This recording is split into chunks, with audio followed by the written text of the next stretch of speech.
విశాఖ దక్షిణ నియోజకవర్గ వైసీపీ కార్యకర్తలకు ఎమ్మెల్యే వాసుబాబు బంపర్ ఆఫర్ ప్రకటించారు. సంక్రాంతి సందర్భంగా కార్యకర్తలకు క్వార్టర్ కోడి మాంసం పంపిణీ కార్యక్రమాన్ని ఏర్పాటు చేశారు. ఎమ్మెల్యేకు చెందిన కాలేజీలో వైసీపీ కార్యకర్తలకు టోకెన్లు పంపిణీ చేశారు. సుమారు 400 మంది క్రియాశీలక వైసీపీ కార్యకర్తలకు టోకెన్లు అందించినట్లు సమాచారం.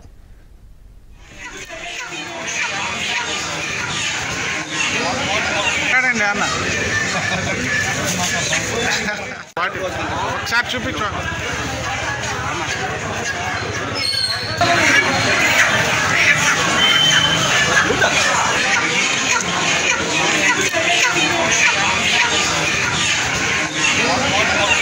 అన్న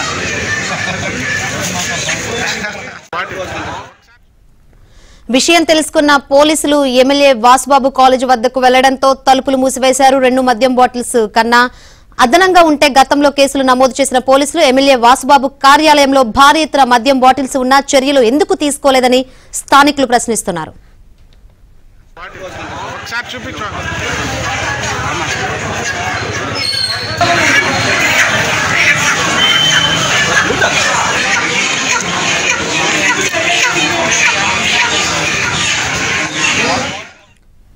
right, YCP MLA Vasubabu bumper offer ప్రకటించారు. మద్యం కోడి మాంసాన్ని పంపిణీ చేశారు. ఇంత జరుగుతున్నా గానీ పోలీసులు మౌనంగా ఉండడంపై ప్రశ్నలైతే వెల్లువెత్తుతున్న పరిస్థితులు అయితే కనిపిస్తుంది. ఇదే విషయం గురించి మరింత సమాచారాన్ని మా ప్రతినిధి నాయుడుని అడిగి తెలుసుకుందాం. నాయుడు, శంకరి, విశాఖ దక్షిణ నియోజకవర్గ ఎమ్మెల్యే వాసుపల్లి గణేష్ కుమార్ ఆల్రెడీ ఈ రోజు ఏంటంటే కొంతమంది ఏదైతే కనుమ పండుగ సందర్భంగా ఉత్తరాంధ్ర కావచ్చు, ఆంధ్రప్రదేశ్ లో కావచ్చు, ఈ రోజు పండగ సందర్భంగా చికెన్ మటన్ సాంప్రదాయంగా వస్తుంది. అయితే ఈ నేపథ్యంలోనే అక్కడ ఉన్నటువంటి కొంతమంది కార్యకర్తలకి నేతలకి కొన్ని టోకెన్లు జారీ చేసి ఆ టోకెన్ల ద్వారా సో ఒక మందు బాటిల్, ఒక కోడిని కూడా ఆయనకు ఉన్నటువంటి కాలేజీలో ఏదైతే ఆయన పార్టీ కార్యాలయం ఉందో అక్కడే పంపిణీ చేయడం జరిగింది. అయితే కొంతమందికి ఎవరికైతే టోకెన్లు ఇచ్చారో ఆ టోకెన్లు ఇచ్చిన వాళ్ళు కాకుండా మిగతా వాళ్ళకి సమాచారం తెలిసి మిగతా వాళ్ళందరూ అక్కడ రావడంతో ఒకసారిగా హడావడి మొదలైంది. అయితే ఒక ఎమ్మెల్యే స్థాయిలో ఉండి సాధారణంగా ఎప్పుడైనా సరే పండుగ సమయం కావచ్చు, మిగతాది కావచ్చు, ఏదైనా మందు బాటిళ్లు 2 కన్నా ఎక్కువ ఉంటే పోలీసులే పట్టుకెళ్లి మద్యం అక్రమంగా తరలింపు కేసులు నమోదు చేస్తున్నటువంటి పరిస్థితి. కానీ సుమారు ఒక 400 మందికి పైగా మద్యం బాటిల్ నేరుగా ఎమ్మెల్యే ఆయన కార్యాలయంలోనే పంపిణీ చేస్తే మరి ఆయన మీద ఎలాంటి చర్యలు తీసుకుంటారు?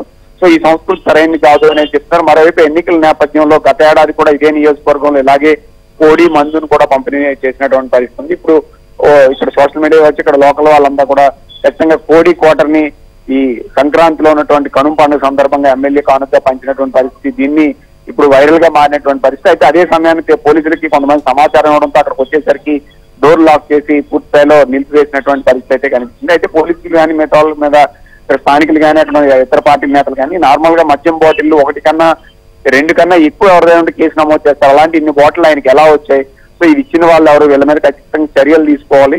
మరోవైపు ఎన్నికల నేపథ్యంలోనే ఇలాంటి ఆఫర్లు అన్ని పెట్టి ఎవరైతే ఇప్పుడున్న ఎమ్మెల్యే కావచ్చు, అంటే గతంలో టీడీపీలో ఉన్నటువంటి వాసుపల్లి గణేష్ కుమార్ ఇప్పుడు ప్రస్తుతం వైసీపీలో కొనసాగుతున్నారు. వైసీపీ టికెట్ కూడా ఆయనకి దాదాపు ఖరారైనటువంటి పరిస్థితి కనిపిస్తుంది. అయితే ఓటర్లను వలవేయడానికి లేదా నేతలను తన అదుపులో పెట్టుకోవడానికి పూర్తి స్థాయిలో ఈ విధంగా వలవేసి పూర్తి స్థాయిలో పండుగ రోజు నాడు వాళ్ళందరికీ కూడా కోడిని పంపిణీ చేసినటువంటి పరిస్థితి అయితే కనిపిస్తుంది. ఆల్రెడీ ఎన్నికల హడావుడి కోసం ఇదంతా ఆయన చేస్తున్నాడు అని కూడా మరొక వాదన వినిపిస్తుంది. మరోవైపు ఏంటంటే అక్కడ ఉన్నటువంటి కార్యకర్తల నేతలు చెప్తుంది ఏంటంటే సో కొంతమందికి మాత్రమే ఆయన పంపిణీ చేశారు, మిగతా వాళ్ళందరికీ ఎందుకు పంపిణీ చేయలేదని కూడా వాళ్ళుగా నేరుగా వెళ్ళి అక్కడ అడిగి గొడవ దిగినటువంటి పరిస్థితి కూడా అక్కడ నెలకొని ఉందని మనం స్పష్టంగా చెప్పొచ్చు. అయితే ఖచ్చితంగా మద్యం బాటిల్ అక్రమంగా తీసుకొచ్చారు కాబట్టి అది కేసు నమోదు చేయాలని కూడా మరి కొంతమంది డిమాండ్ చేస్తున్న పరిస్థితి అయితే కనిపిస్తుంది.